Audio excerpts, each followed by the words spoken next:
Welcome back to Rediscovering the Bible. Today we are going to explore a couple of tools that you can apply to almost any part of the Bible in order to understand what it is saying more clearly.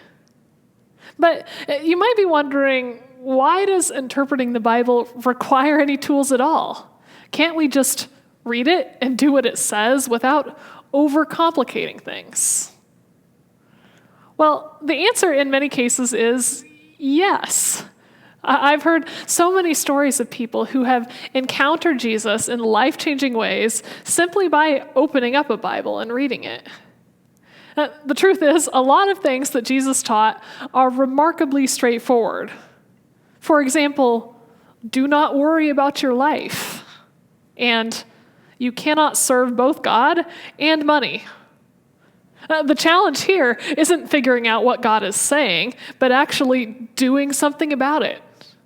If you are consistently reading the Bible with an open heart and open mind, the Spirit will find an opening to start talking to you, I promise. But the truth is that the Bible just isn't composed like some kind of BuzzFeed article, top 50 things every human should know. Every book of the Bible was actually written because God was speaking to specific people about specific situations. And someone who was involved took the time to record the interaction. This means that coming to the Bible is sort of like walking into the middle of a conversation that started long before you joined it. Suppose you walk into a room and you overhear one of your coworkers saying, "And then we'll hide behind the sofa and jump out when Jeff walks in." You might hear this and think to yourself, "Oh no, Sam is plotting to attack Jeff and steal his new Xbox." But maybe Sam is actually planning Jeff's surprise birthday party. What you assume on hearing might say more about you than it does about Sam and his intentions. The words themselves don't tell you which is true. It's the context, what you know about Sam, what you know about Jeff, what's happening in the room right now, that gives you the information you need to assess what Sam means. Before you march on over to Jeff's place and start putting new locks on the doors, you'll want to make sure that you have your story straight.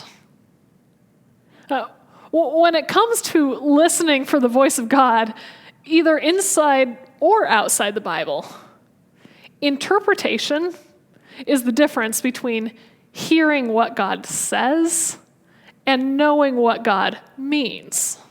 And this isn't always easy. Take, for example, a story we find in Acts chapter 21. A Jesus follower named Paul is on his way to the city of Jerusalem when a man named Agabus brings Paul a message from God. Agabus takes Paul's belt, ties up his own hands and feet, and then dramatically announces in front of everyone, "This is what the Spirit says. In Jerusalem, the Jews will bind the man who owns this belt and hand him over to the Gentiles." Now, Paul's friends, who are all in the room, hear this message from God and panic. Obviously, God has sent a warning so that Paul can stay far away from Jerusalem and not get arrested. But Paul thinks differently. He thinks he's actually being called to head straight to Jerusalem, and that God is giving him a gracious heads up so he can prepare himself for what's next. Everyone in the room has heard the same words from God, but they've interpreted the significance of those words differently. It's so important to keep this possibility in mind whenever we're listening for God inside or outside the Bible. Words can frequently be taken in multiple ways. What we actually want to know is what God means by the words. Otherwise, we can end up like Paul's friends, hearing the correct words, but reading our own assumptions into them and missing the point of God's message to us entirely. Okay, I think you get the idea. So when it comes to the Bible, what can we do to help ensure that what we are hearing is what God actually intends to say? Well, the first thing we can do, and probably the most important, is we can pay attention to what's happening around the specific passage that we're reading. This is what we call the text literary context, what happens around it. We are prone to overlooking literary context in many parts of our life, not just the Bible. And take, for example, the famous proverb, "Great minds think alike." My friend and I are standing on the road next to our sleds, and simultaneously it occurs to both of us how awesome it would be if we tied our sleds to the back of a car. Genius idea, am I right? Great minds think alike. Except it turns out this is only the first half of the famous Greek proverb. The next line of the proverb says, "But fools seldom differ." Knowing what happens around a line or a story can change everything about the meaning. When it comes to the Bible, there are always 3 levels of literary context to consider. The first level to consider is how the passage fits into the Bible as a whole. Have you ever seen a movie with a really great twist at the end? Once you know how the story ends, you can go back and understand the significance of earlier scenes very differently. And this is exactly what happens with the Bible. The Bible is a story with an amazing twist whose name is Jesus. Once you've met him, you go back and you understand the significance of earlier parts completely differently. Now, we're going to talk a lot more about this in a future session, about what it means to read backwards from Jesus. But for now, the thing to note is that if you want to understand the significance of any individual scene in the Bible, one thing to ask is what role that scene is playing in the larger story. A good example of this is Judges chapter 21. In this story, we have a group of single men from Israel who are in need of wives. You know how that goes. The trouble is that due to a previous conflict, all of the fathers in Israel have taken a vow never to let their daughters marry one of these jerks. So what's to be done? Everyone gets together and they start feeling kind of bad, and they finally decide on a compromise. They'll let this group of single men go and steal some wives from another group of people they don't like. Great story, am I right? What on earth is God trying to say to us through this text? The clue to understanding the significance is found in the final line of the story. In those days, there was no king in Israel. Each person did what they thought to be right. In terms of the Bible's whole narrative arc, this story about stolen wives isn't being put forward as a model for emulation. It's an example of the kind of moral chaos that ensues when there is no godly leadership and when everyone just does whatever happens to make sense to them. One of the keys to understanding not just what a passage says, but what it actually means, is to consider what role it's playing in the Bible's larger story. The second level of literary context to consider is how a passage relates to the particular book that it's a part of. Remember, these 66 books of the Bible weren't always bound up together like this. And each book, in some way, functions as a complete work on its own. A good example of the significance of literary context at this second level is found in the book of Job. The book of Job is largely made up of a long conversation between a suffering man and his 4 friends. If you were to open up this book at random and just start reading whatever you find in front of you, chances are you might hear one of Job's friends say something like this: God is just. Suffering happens for a reason. God allowed this to happen to teach you something, to refine your character. Just repent and turn to God, and God will turn toward you. It all sounds like holy stuff, right? particularly since most of these statements are endorsed in other parts of the Bible. But if you stick with the book of Job all the way until the ending, you'll discover that God announces that Job's friends were wrong in what they said to him. The point of the book of Job is to expose the limits of our explanations for suffering.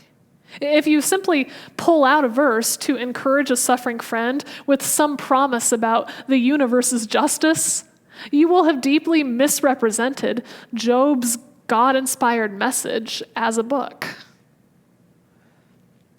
The third level of literary context to consider is what happens immediately around the particular passage you're reading. In some ways, this seems so obvious. There's no other book that you would open, just start reading in the middle of a page, and presume to understand exactly what is going on. But we do this kind of thing with the Bible all the time. And because we do, we often miss crucial connections between paragraphs or between stories that add insight about their meaning. A good example of this is in Genesis chapter 12, verses 10 to 20. In this story, God's chosen partner, Abraham, moves his family to Egypt. But it occurs to Abraham that these shady-seeming Egyptians just might kill him to steal his beautiful wife. So he asks his wife to lie and claim to be his sister. Abraham's single sister, Sarai, turns out to be quite popular, so much so that she ends up being taken into Pharaoh's harem. And the next thing you know, Pharaoh and his entire household come down with the plague. All because God has had to step in to look out for Sarai. So what exactly is supposed to be the takeaway here? You might take this story as a lesson against lying, except the fact that Pharaoh made Abraham rich in return for Sarai's favors kind of diminishes the moral punch of the story a bit. The real key to the story's biblical significance lies in recognizing what happened just before it. Just before this whole affair in Egypt, God had appeared to Abraham with a mission and a promise. God had said to Abraham, "All the families of the earth will be blessed because of you." Abraham has been called to be a global blessing. But the very first family he comes in contact with, he manages to curse. And why? Well, because he's afraid. Because Egyptians look foreign, and Abraham assumes the worst of their character. If it's true, as we noted last week, that the mission of Abraham's family to bless the entire earth has now been taken up by the church, we would do well to learn from Abraham's mistake here. Fear of outsiders, fear of strangers, it turns out, is the ultimate enemy of God's plan for global blessing. Nothing is more toxic to our mission, according to Genesis 12, than fear. The beauty of literary context is it requires no special skills or outside knowledge. It just takes paying attention. It requires slowing down enough to be sure that we recognize the shape of the conversation we just walked in on. A message isn't biblical simply because we pulled out some words and used them to suit our agenda. A message is biblical when it reflects the intention of the words within their contextual frame. All three levels of literary context have a role to play in helping us truly hear the conversation that the Spirit is inviting us to join. There's a different kind of context that can also have an impact on our ability to recognize what the Spirit is saying to us through a text: the historical context. When God communicates, God always speaks the language of those God addresses. God spoke to Amos, who was a shepherd, in metaphors of rescued sheep. God spoke to first-century farmers about barns and seeds. Presumably, speaking to 21st century Americans, God wouldn't be afraid to make an iPhone or Animal Crossing reference. This is both the beauty of God and the challenge of reading the Bible. Every time we open the Bible, we are entering into a cross-cultural conversation. The trick of stepping into a conversation already started between God and a group of people half a world and several millennia away, is that our points of reference may be quite different from each other. We picture things when we talk about boats or houses that may be different from the original hearers. We make assumptions about the role of work or the meaning of family. They might take for granted knowledge of current events or of cultural customs that we've never heard of. Our goal in interpreting the Bible is to try and match our mental images as closely as possible to the mental images of the original hearers. Our goal is to recognize, as best we are able, the things that they took for granted. Sometimes learning even a little bit of historical or cultural information can completely change the way we understand one of the Bible's passages. Let me give you an example. In Luke chapter 7, Jesus is attending a dinner party. They're in the middle of the meal when a woman appears with a jar of perfume in her hands. Luke says that she just stands there behind Jesus, crying all over his feet. Then she pours the perfume on top of her tears and starts wiping his feet off with her hair. Simon, the very religious host of the party, is completely scandalized. And the rest of us might just feel a little bit mystified. I mean, where did this woman come from? What on earth is going on with the hair and feet? And why is poor old Simon having the vapors here? Well, let me fill you in on a few historical details that the early readers would have known. Wealthy people throwing parties would often leave the gates to their homes wide open so that other people, not important enough to be invited to the party, could wander in and stand on the edges and look around and be impressed. Dinner tables at this time sat low on the floor, and you ate lying on one side, leaning on your elbow, with your feet stretched out behind you. This woman is crying on Jesus' feet because they're what's closest to her as she hovers by the wall as an observer. Now, people in this day wore sandals through filthy roads, so it was considered basic good hospitality to offer your guests water to wash their feet when they first entered the room. But as Jesus notes later in the details of this story, Simon has neglected to offer Jesus such water, presumably as a kind of subtle social snub. So as this woman's tears of gratitude start leaving tracks down Jesus' dusty feet, she suddenly can't take it anymore.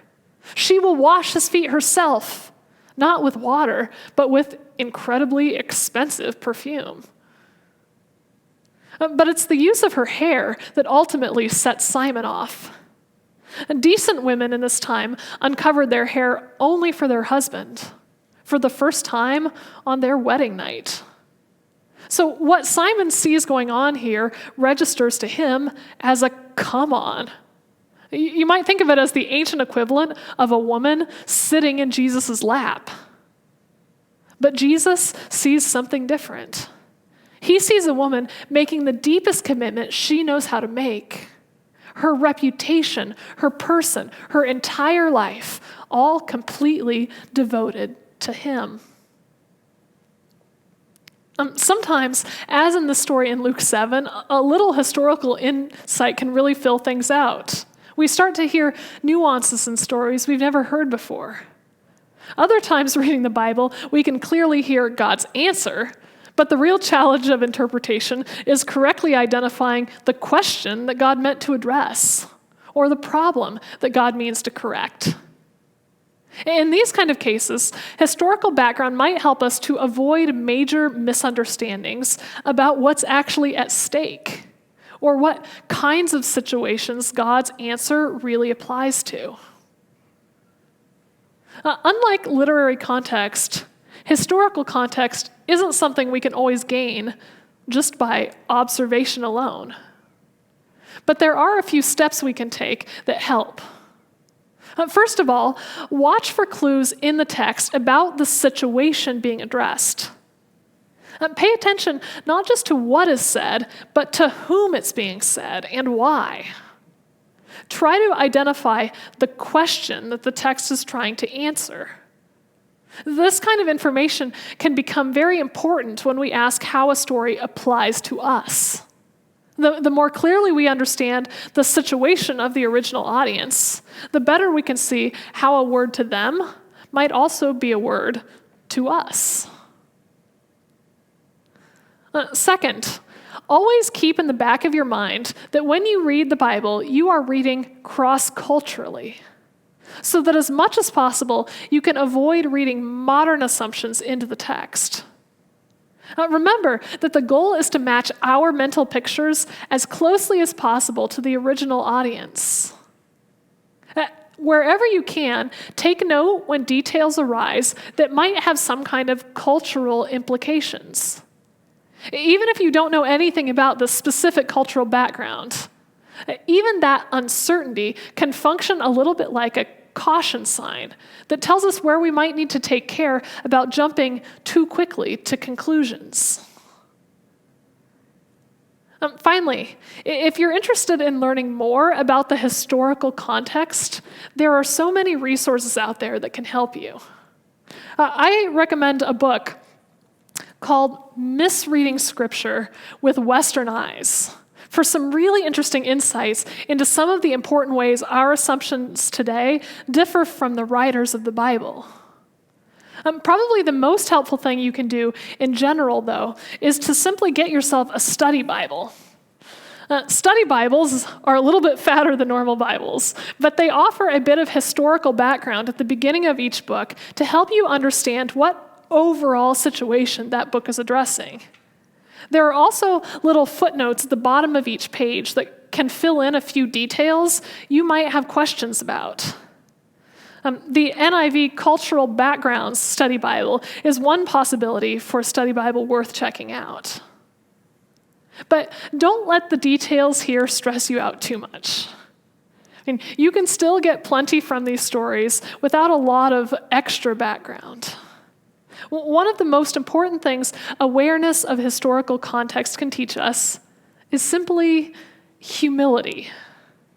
Not everything is how it first appears to us. If we can approach with the humility of at least beginning to recognize the things we don't know, it will go a really long way to ensuring that what we hear in Scripture is genuinely God's voice speaking to us through the stories, and not simply our own assumptions echoing back at us.